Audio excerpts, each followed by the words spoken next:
So we had to be like God and be loving and accepting of all people. One of the things on the point that John, because I've been around that Hawkins book, preaching and about consciousness and being creative, one of the things that's there is the word desire. And desire will cause you to have a craving. And a lot of us crave to do the right thing and crave to be this and crave to be that. But that's a weaker energy. That's not a high energy. And scripturally, it tells us to be courageous. It starts in Joshua by being courageous. And then, but with Jesus, he just jumps over all of that and goes to love. And my point is, God is love. And we are the extension of our Father.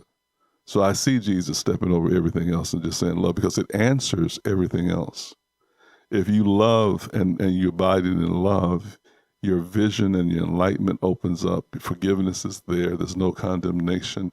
And it actually manifests in your body, and it also manifests in your finances. You be blessed on how financially miracles come because you just loving. I mean, you'd be like, and you're not even trying to be financially blessed. It just comes. No scheme, no nothing. It just comes because of the position and how you see life. People appreciate you. And they don't know how to give you anything else but money. You didn't ask for no money, but they give you money because they just want to say, I appreciate you for appreciating me. All the years and the sacrifices you made is worth something. Let me show you something. Let me give you something. See, this level that Jesus asked us to live on is a level of enlightenment, and we grow from there. Amen. So that we need to learn how to live on that level. Go on, Doc. No, that's really a key to this. The things we're talking about when we look at the minha, the offering, the gift, it's all the subtext of these inner states. Hence, the kingdom is within you. All these inner states. And we need to explore the fact that we in the world of the church have really been taught how to be right. It's kind of interesting because we go from, quote, getting saved, and then we want to save the world. And, well, on a top level point of view, well, okay, that makes sense. You get it. How many of us, hopefully when you, quote, got saved, whatever that's supposed to mean at the moment, we had this wonderful encounter and we want to share it with others. But then after a while, it starts to shift. Mm-hmm. It starts to shift from, I had this wonderful encounter, I want to share it with you, to, it's about being like me. It's about their immorality. It's about all these different things that, that's why the world is the way it is, because of the immorality. We live in a fallen world. All these kinds of phrases we use. And it's like, really? Think that through for a minute.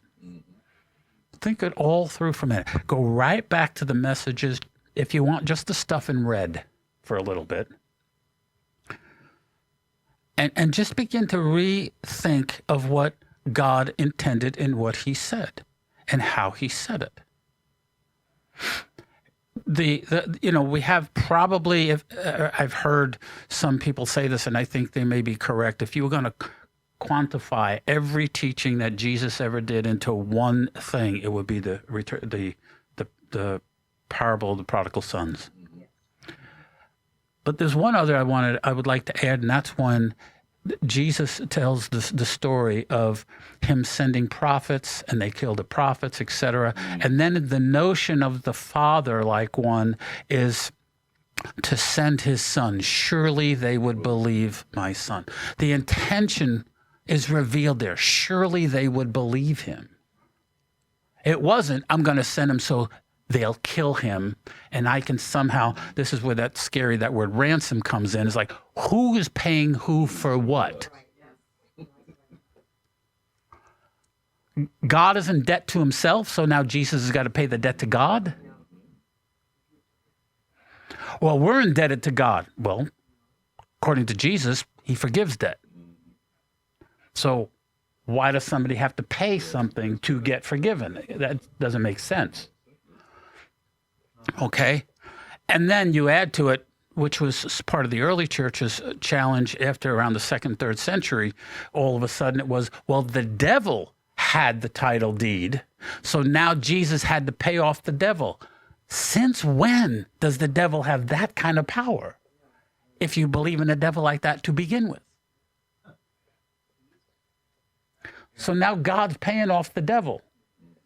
And the logic was because it was legally correct. See how the legalism fits in there. This is about, we read it earlier, grace upon grace. And of his fullness we all received. Of his fullness we all received grace for grace. When we humble ourselves to that, if you want to call it greasy grace, then fine, let me slide in.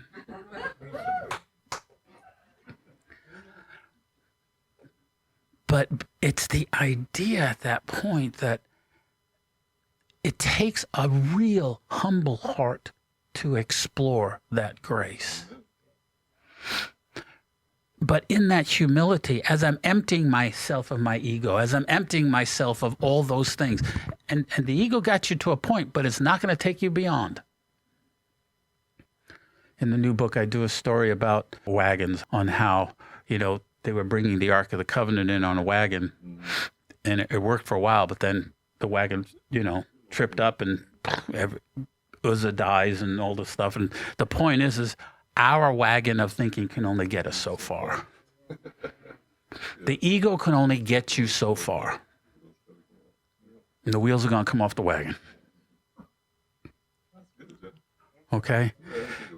So that's why I'm saying this stuff, it's got to come from a place of humility and humbleness of heart. We've got to divorce ourselves. Some things we watch on television, media, etc., they anger you, they frustrate you. You need to put that away. It's the wrong energy source. It's coming from the wrong place. It's damaging. It's sucking something out of you. And one thing I've learned from one rabbi used to teach some of this stuff is that when we're in a state of anger or guilt or things like that, something else is sucking that from you. That energy is still going somewhere. Let's not empower certain politicians with our anger. Let's not empower certain preachers with our anger. How about we use this term? How about not we empower the devil with our anger? However you want to compartmentalize. For me, it's simply this. Negative energy, that negative aspect, all that on that list, the guilt, the fear, the shame, all the stuff that comes from, and Jesus even tells us that in him there's no shame. That negative energy shouldn't be there, and yet we're still guilty about sins. You say, yeah, but maybe I shouldn't have done that. Well, maybe you shouldn't have. Get over it. Learn from the experience. Let it elevate you. What does love look like? Okay, I'm preaching. I apologize. Go ahead. Any questions? This is a good place for questions. Yes. Matthew chapter 6, verses 22 and 23. Because you talked about, light and, seeing everything in our image.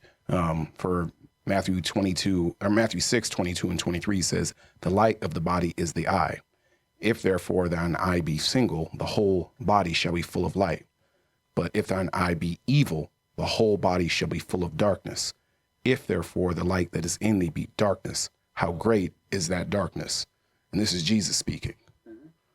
So, again, you guys talked about it earlier today, but how do we combat that? Because this is Jesus saying, the light that's in us could be darkness. And if it is, how great is that darkness? And how was that overcome? Okay. Considering language is important. The text is important here to extract some of this stuff. Like the word evil, paneros. We right away think of, he did something morally wrong. Now, paneros means actually heavy labor.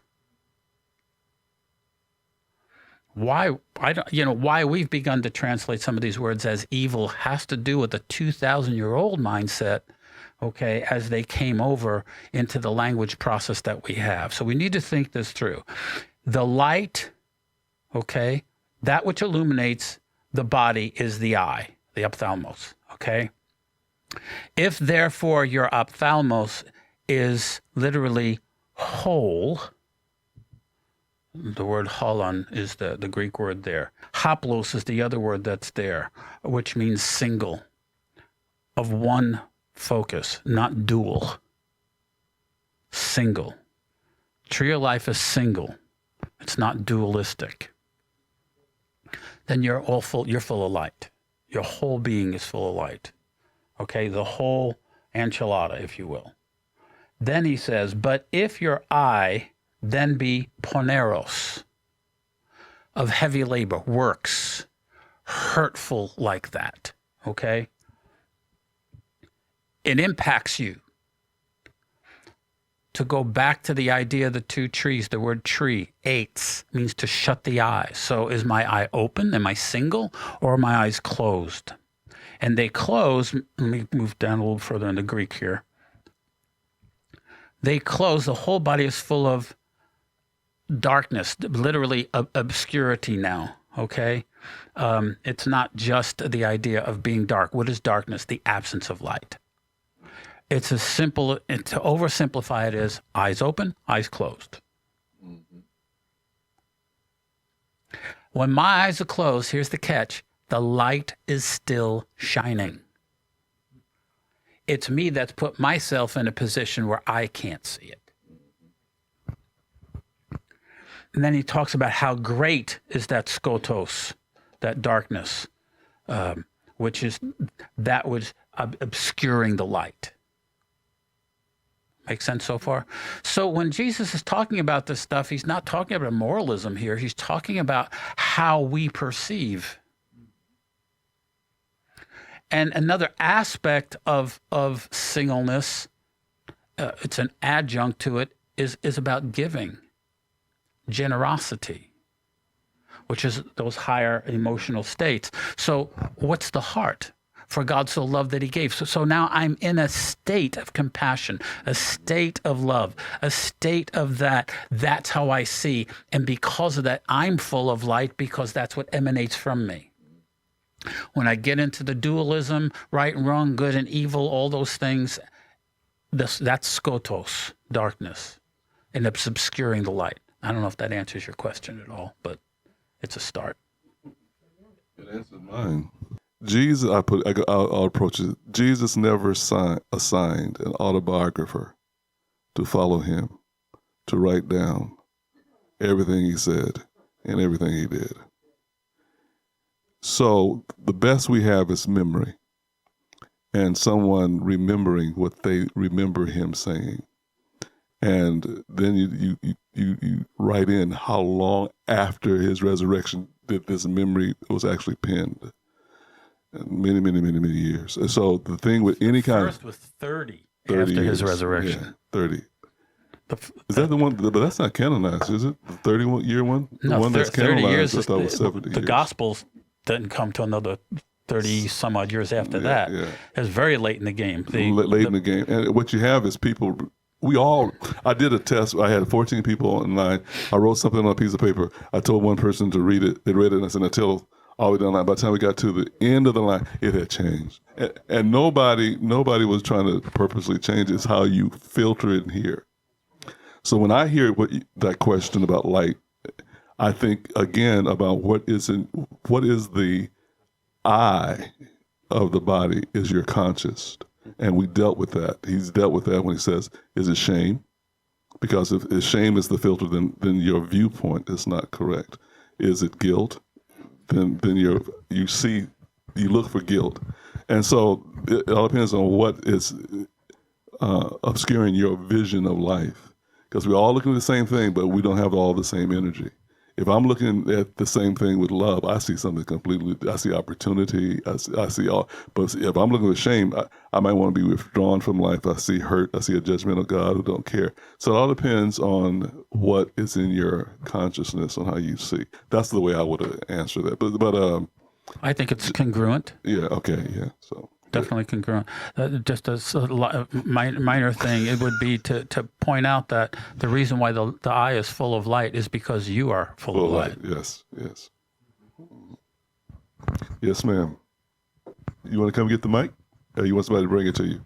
This 14-year-old shepherd, Israeli shepherd, he was out with his sheep. The same guys who launched the attack in mass against the nation, they saw him, they went out and grabbed him and killed him. Now, to me, that was the height of evil. You know, here's this 14-year-old teenager out keeping sheep. He's not an armed soldier that's going to attack them. He's just watching his flock. And they see him and they go, oh, hey, what's that? Oh, there's a kid shepherd out there taking care of his sheep. Oh, let's grab him and kill him. Now, there's something beyond just them not knowing or being confused and all that. There's a decision that they make. It stopped his life, but it's going to eventually, if they don't turn around, it's going to stop their lives. And so I think, you know, that there are consequences to our actions. The guys who killed the 14-year-old, what do you think should be done about that? Okay, Boy, let me get this you to open up a whole litany. I mean, we can go another 2 hours on dealing with all the things that's there. First of all, the person, because of misinformation of what's good. Okay, all of this fighting is brothers against brothers, period. And then when you get into blocking that reality off, and then you get into, well, we are right and you're wrong. You're a monster, we're not, and we are against all monsters. So if in a child, and it starts as children, if they are told that a certain group of people are monsters and they're dark and they're the devil and they're evil, that child believes that. That child believes that they need to eradicate, because they taught you got to eradicate this group off the earth so that the will of God be done. That's not the will of God, but that's what's in that person's mind. So anytime they see someone that represents that monster in their mind, they're programmed to destroy that monster. And you might ask, well, where's their consciousness? It's there, but it's been seared with that untruth. The good thing about the gospel is it works through all of that generational lies and finds and pierces the heart. Because the scriptures will tell us that after hearing the word, the hearts were pierced. That means for the heart to be pierced by the word, it had to go through a lot of historical and family ties and stories to get to the truth, and the word to do that. Second thing is, we all return to God. I really, I don't know if I'm being morbid or not, but I don't care about death. Death don't mean anything. It's living. No, I don't care if you're good, bad, or evil. We all go back to God, and coming out of our darkness into His light is instant. It's instant. Now I'm on the other side of it. Down here, I might be. Watch my mouth. I'm not at home. I may be upset. Let's use the wrong word. That entity went back to our Father without making any repentance. But am I upset because of God's forbearance? Am I upset because God is not willing? What we have is good for us here. We have the power to change things here. The next level is, if enough of us become great alchemists as Christ was, then our prayer life, I love the movie series with the Messiah when the plane crashed at the end and he walked around raising the people from the dead. That should be everybody. An atrocity happened to this person, and then someone with the knowledge and the power of God working through just go, well, he made a mistake, get up. But let's put some life back into this person. That's what Jesus did. So when we begin to do the work ourselves as he did the work, which I think we've been raised up to do, these kinds of beliefs will be set off. That's my thought. But John, help me get out of that mess that I put myself in. Well, the Bible's pretty clear, I think, or the Apostle Paul says, if you sow to the flesh, you will of the flesh reap corruption. If you sow to the Spirit, you'll have the Spirit reap life. What we're seeing in the things you're discussing has got nothing to do with life on either side of that coin. God is not cheering one group on over another. Let's get that straight. Okay? Not if I'm going to believe the message of Jesus. These are, as you pointed out very well, brothers fighting brothers, and this fight has been going on a real long time. And one group starts it, the other group starts it. Right now, what's being set in motion is going to be more death. It'll stop 30, 40 years from now. We'll be right back where we are again today. That's just be real simple. And the philosophy is there to do so. It says so. We want to spiritualize it. We want to make it all deep and whatnot, but the spiritual dynamic that there is a whole lot of darkness because the eye isn't single. I'm not picking a side, Hamas or Israel. That's not the point. I mean, when this all broke out, I right away reached out to some of my friends in Israel to see if they were okay. I didn't know anybody in Palestine. I would have reached out to them, to be honest with you, too. I think that's the fallacy of of how and what we're being presented with. Some of this is emotional conditioning, which the media helps with, and what leaders helps with. I heard one the other day. I was like, really? Okay. When a certain former president got up and said that what's at the border are a bunch of animals. And then he stopped and said, okay, he said, I know people say, well, I shouldn't say that, but they're animals. That's what they are. It's called emotional conditioning. That's what he's doing. Okay? And what we do in religion is emotionally conditioned. So we have these feelings and we're not ascending into those upper realms that we talked about earlier. Okay, we're still staying in the base level of anger, etc. We want retribution. Okay? These are not Jesus' words. This is not in the character of God. I am sorry. It is not in the character of your Father. Rather, that's what one of the key messages of the gospel and the churches is to bring a different kingdom to humanity.